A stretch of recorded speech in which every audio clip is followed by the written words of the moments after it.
各位新粉大家好，歡迎收睇新仔好生活，我係新仔，每日為你爆響口，睇通透。睇片之前記得先撳訂閱，多謝各位。各位新仔嘅觀眾朋友大家好，又到我哋見面傾下偈，講一單今日新鮮滾熱辣而且極具爭議性嘅社會新聞。今次事件可以話係由一宗學術爭議演變成一場網絡風暴，最後更觸及法律紅線，牽動全城神經。講緊嘅就係曾經轟動一時嘅約倍安心 AI 平台爭議同埋最新發展。當初嘅吹哨者城大學生鄭希林，今日2月6號喺社交媒體自爆，因為呢單爭議，琴日2月5號正式被警方拘捕。消息一出，唔少網民都大感震驚，形容呢單新聞猶如網絡核彈，引爆咗新一輪嘅激烈討論。究竟事件來龍去脈係點？點解一個揭露問題嘅大學生會由吹哨人變成被捕人？網民嘅反應又係點？新仔今日就同大家一齊深入剖析呢場風波事件懶人包，由獲獎到爭議嘅約倍安心。要理解今日嘅拘捕事件，我哋首先要回帶睇清楚約倍安心呢單爭議嘅起源。等我新仔幫大家整理一個簡單懶人包。約倍安心係一個聲稱利用人工智能 AI 去協助比對藥物處方同病人病歷嘅網上平台。佢嘅開發者係香港大學著名外科學系教授、國際肝癌權威潘東平醫生嘅女兒潘希純。平台喺2024年參加香港資訊及通訊科技獎，並奪得學生創新獎嘅大獎、金獎同特別嘉許獎等多個獎項，可以話係風頭一時無兩。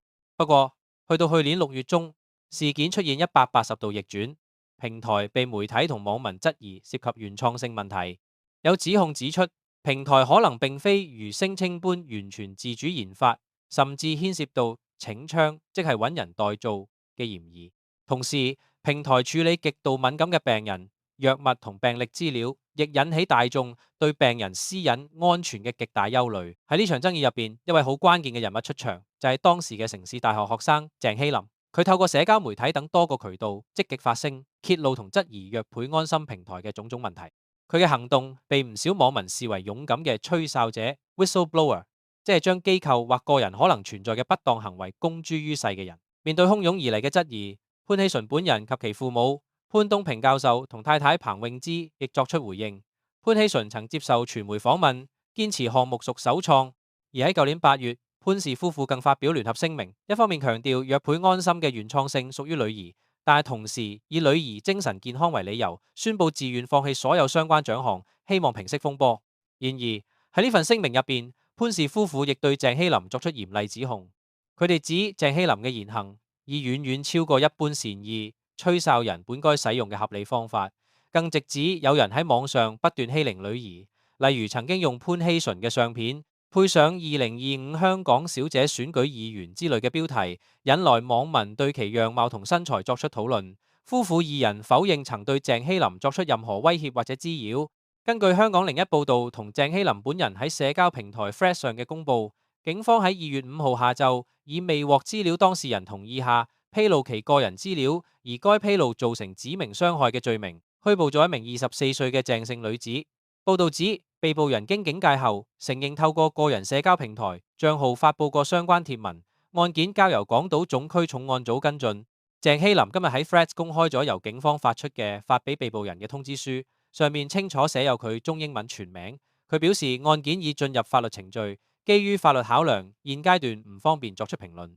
簡單嚟講，鄭希林被捕嘅核心指控係起底行為。起底即係未經當事人同意，擅自將其個人資料如全名、相片、住址、家人資料等公開披露，而呢種披露對當事人構成心理或者實際傷害。呢類行為近年已被香港法例明確規管同禁止。網民點樣睇？正反意見激烈交鋒，事件喺網絡上極速發酵，網民反應可以話係兩極化，甚至係撕裂嘅。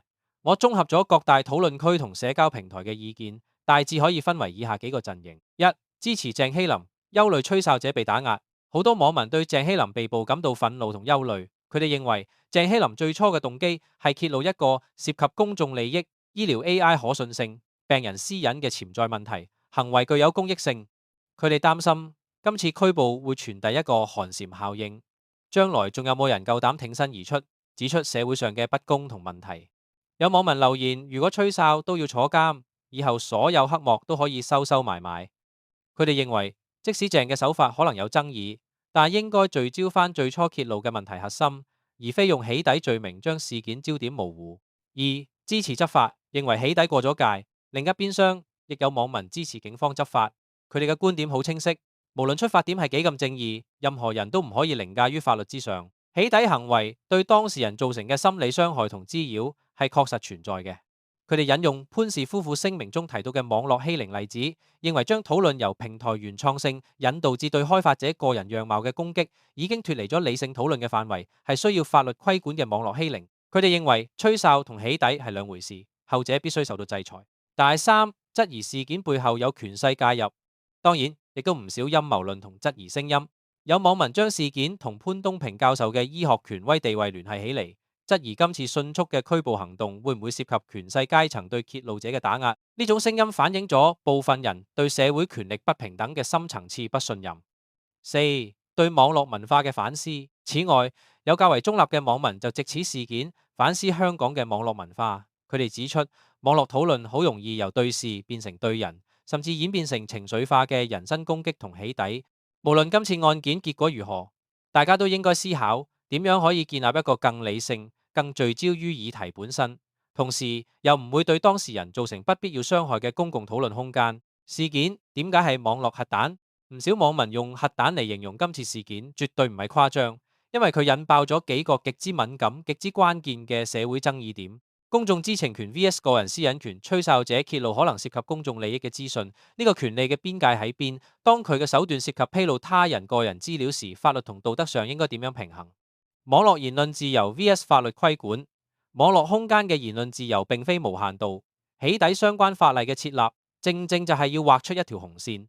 今次案件會成為一個重要案例，測試同定義呢條紅線嘅實際位置。權勢同話語權，事件雙方，一邊係擁有深厚學術同社會地位嘅醫學權威家庭，另一邊係普通大學生。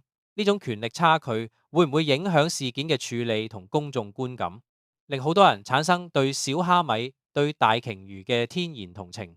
學術誠信與監管事件嘅根源，約配安心平台嘅原創性爭議，其實仲未有一個官方嘅具公信力嘅最終調查結論。事件會唔會因為吹哨者被捕而不了了之？公眾對學術評審制度同創新比賽監管嘅疑問仍然未解。約配安心風波發展至今，已經遠遠超出一單簡單嘅學術誠信爭議，佢變成一個關於網絡行為、法律界線、社會公義同權力話語嘅複雜戰場。鄭希林被捕，毫無疑問將事件推向一個全新階段，亦將相關討論從道德層面帶入嚴肅嘅法律程序層面。法庭將來嘅裁決將會對何謂合法揭露與非法起底作出重要嘅司法解釋，而對於我哋每一位網民嚟講，呢件事亦係一面鏡。我哋參與網絡討論時，係咪都能夠保持理性，對事不對人？我哋追求公義嘅同時，係咪都能夠守住唔傷害他人基本權利嘅底線？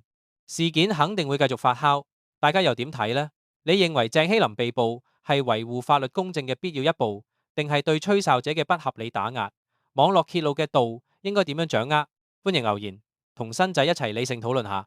記得訂閱我哋今日講新聞，一有最新消息，新仔即刻同大家跟進。今次講住咁多先，下次再見，拜拜，再見，拜拜。好啦，單料就講到呢度。